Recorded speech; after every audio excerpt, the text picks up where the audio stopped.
لاہور کی گلیاں ہمیشہ سے زندگی سے بھرپور رہی ہیں، جہاں بچے کھیلتے کودتے ہنستے مسکراتے دکھائی دیتے تھے۔ لیکن ایک دور ایسا آیا جب انہی گلیوں میں ایک نامعلوم خوف پھیلنے لگا۔ یہ وہ وقت تھا جب لاہور کی عوام کو اندازہ بھی نہ تھا کہ ایک ایسا قاتل ان کے درمیان موجود ہے جو بظاہر معمولی اور عام شخص دکھائی دیتا ہے، لیکن حقیقت میں وہ درندہ تھا جس نے 100 معصوم جانوں کو بے دردی سے قتل کیا۔ وہ شخص جاوید اقبال تھا، پاکستان کی تاریخ کا سب سے خوفناک سیریل کلر۔ جاوید اقبال ایک متوسط طبقے سے تعلق رکھتا تھا۔ اس نے اپنی ابتدائی زندگی عام لوگوں کی طرح گزاری۔ بچپن اور نوجوانی میں کوئی ایسی خاص بات نہیں تھی جو اسے دوسروں سے مختلف بناتی۔ لاہور کے بازاروں میں وہ اکثر نظر آتا، ایک خاموش طب انسان جو کسی کو کوئی نقصان پہنچانے کا ارادہ نہیں رکھتا تھا۔ لیکن جیسے جیسے وقت گزرتا گیا، اس کی شخصیت میں ایک عجیب قسم کی تبدیلیاں آنے لگیں۔ جاوید اقبال کے اندر ہمیشہ سے ایک عجیب سی خاموشی اور تنہائی تھی۔ وہ لوگوں سے زیادہ میل جول نہیں رکھتا تھا اور اس کا زیادہ تر وقت اپنے خیالات اور منصوبوں میں ڈوبا رہتا تھا۔ لیکن یہ خیالات معصوم نہیں تھے، بلکہ ان کے پیچھے ایک شیطانی ارادہ چھپا ہوا تھا جو وقت کے ساتھ مزید سنگین ہوتا گیا۔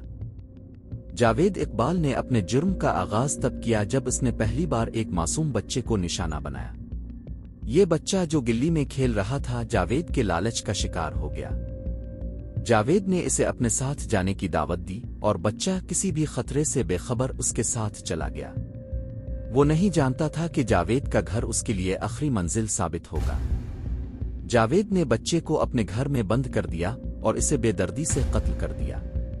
قتل کے بعد اس نے بچے کی لاش کو تیزاب میں ڈال دیا تاکہ کوئی ثبوت باقی نہ رہے۔ جاوید اقبال کا یہ پہلا قتل تھا، لیکن یہ صرف شروعات تھی۔ اس کے دل میں اب کوئی خوف باقی نہیں رہا تھا۔ اسے اپنی درندگی پر کوئی پشیمانی نہیں تھی، بلکہ اس نے اپنی نفسیاتی بھوک کو پورا کرنے کے لیے مزید معصوم جانوں کو نشانہ بنانے کا ارادہ کیا۔ جاوید اقبال نے ایک آدھو نہیں بلکہ درجنوں بچوں کو بے دردی سے قتل کیا۔ وہ بچوں کو مختلف طریقوں سے اپنے پاس بلاتا، کبھی انہیں پیسوں کا لالچ دیتا تو کبھی کھانے پینے کی چیزوں کی پیشکش کرتا۔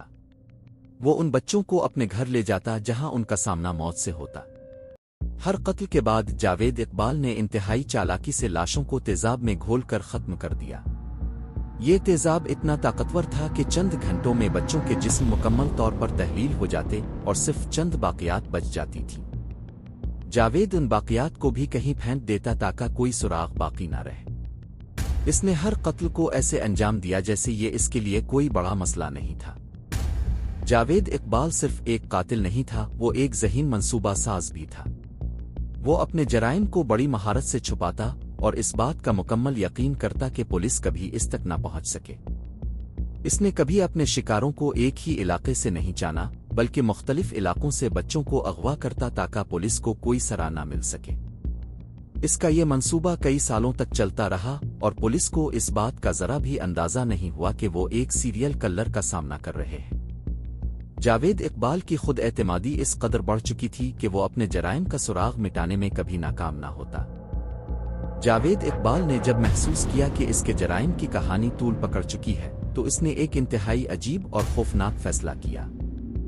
اس نے اپنے ہاتھوں سے لکھا ہوا ایک خط لاہور پولیس کو بھیجا، جس میں اس نے اپنے جرائم کا مکمل اعتراف کیا۔ اس خط میں اس نے انکشاف کیا کہ اس نے 100 معصوم بچوں کو قتل کیا ہے اور ان کی لاشوں کو تیزاب میں گھول کر ٹھکانے لگا دیا ہے۔ اس نے خط میں اپنی بے رحمی اور درندگی کا اعتراف کرتے ہوئے پولیس کو چیلنج کیا کہ وہ اسے پکڑ کر دکھائے۔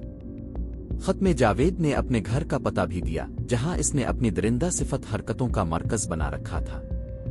اس کے ساتھ ہی اس نے پولیس کو بچوں کے کپڑے اور تصویریں بھیجیں تاکہ وہ اپنے جرم کا ثبوت پیش کر سکے۔ یہ خط پورے ملک میں ایک سنسنی کی لہر دوڑا گیا۔ جب پولیس کو جاوید اقبال کا خط ملا تو وہ حیران اور خوفزدہ ہو گئے۔ یہ ان کے لیے ایک بڑا چیلنج تھا، کیونکہ ایسے جرائم کی نظیر پہلے کبھی نہیں ملی تھی۔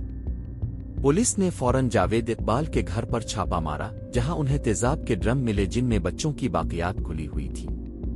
یہ منظر اتنا خوفناک تھا کہ پولیس اہلکار بھی اپنے قدموں پر کھڑے نہ رہ سکے۔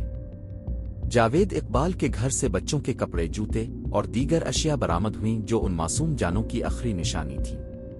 یہ اشیاء ان بچوں کی تھیں جنہیں جاوید اقبال نے قتل کر دیا تھا۔